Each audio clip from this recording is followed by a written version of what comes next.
All right, today we're diving into something really powerful, a kind of manifesto for what you might call intellectual manhood. And it's all about a fundamental shift in mindset, moving away from the constant pressure to have all the answers and stepping into the power of asking the right questions. I mean, let's be real. As a man, have you ever been in a meeting or just talking with your partner and you feel that little knot of panic in your stomach? That feeling that you have to know the answer right now, that saying, I don't know, is somehow a failure? Yeah, you're not alone. That pressure is real, and it's a trap. And that trap has a name. We're calling it the answer man crisis. It's this idea that our culture, especially for men, celebrates the quick answer over the deep question. But here's the twist.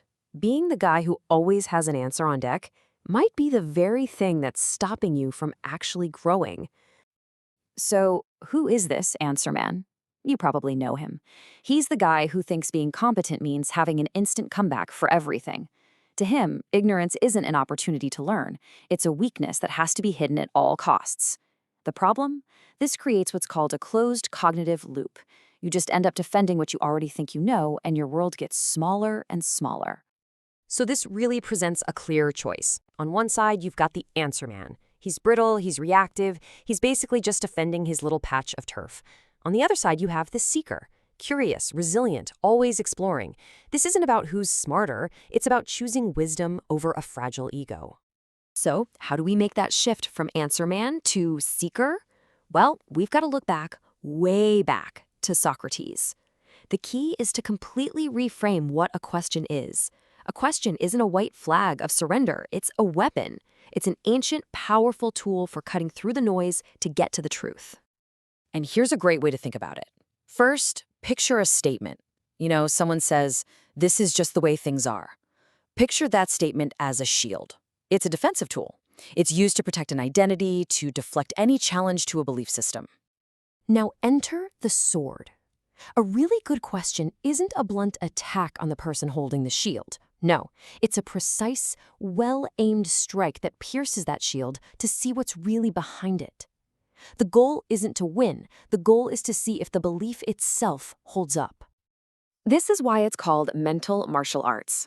Think about it. A brawl is just two people throwing haymakers, trying to overpower each other with loud arguments. But martial arts? That's elegant. You use your opponent's own energy, their own momentum, to guide them toward a resolution. And a sharp question does exactly that. It guides the conversation toward clarity, not just more conflict. Okay, theory's great. Let's get practical. Most questions we ask all day are transactional, right? What time is it? Did you take out the trash? Forget those. We're going to focus on a different kind of question, the transformational question. And here are 3 that you can put in your toolkit, like today. First up, we've got the excavation question. Here's the secret. Wise men don't waste time arguing with someone's conclusion. They go deeper. They attack the premise. They dig underneath the surface of an argument to check the foundation, the hidden assumptions holding the whole thing up.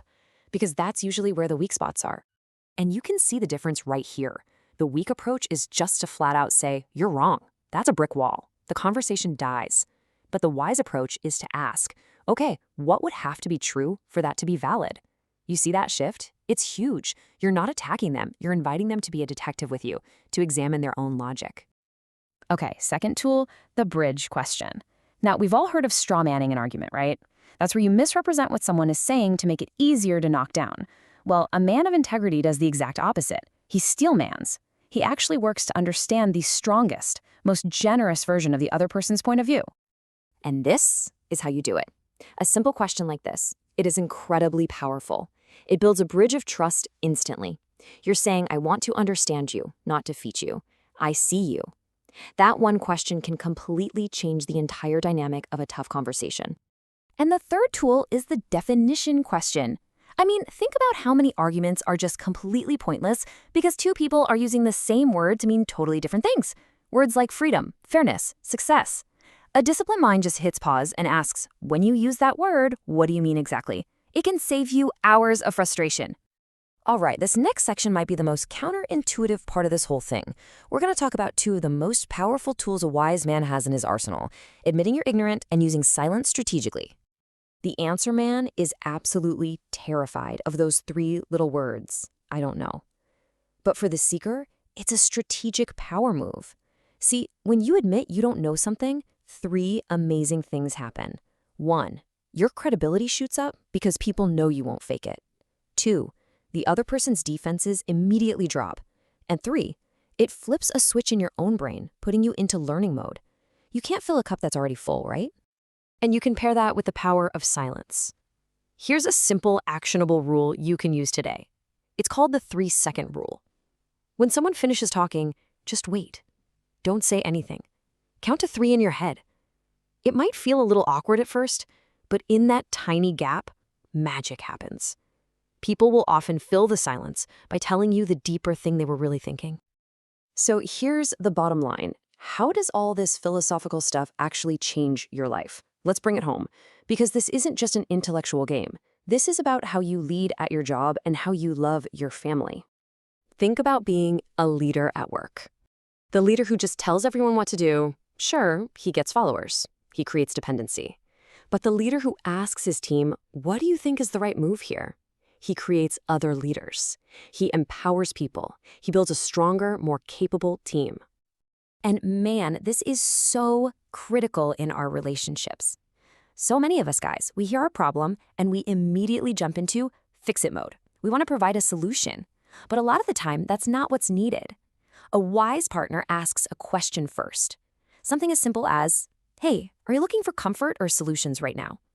That one question can build more connection than any unsolicited advice ever could.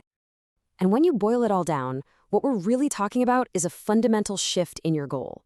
It's about letting go of that fragile ego that needs to be right all the time, and instead cultivating the kind of resilient character that just wants to get closer to what's true. And this quote it says it all, doesn't it? A man with a library of answers is smart. And that's a good thing. But a man with the courage to ask the right question, the one that challenges his own assumptions, the one that steps into the unknown, that's wisdom. So I'll leave you with this final thought, a challenge, really. Based on everything we just talked about, what's one question you can ask today? At work, at home, maybe even just of yourself?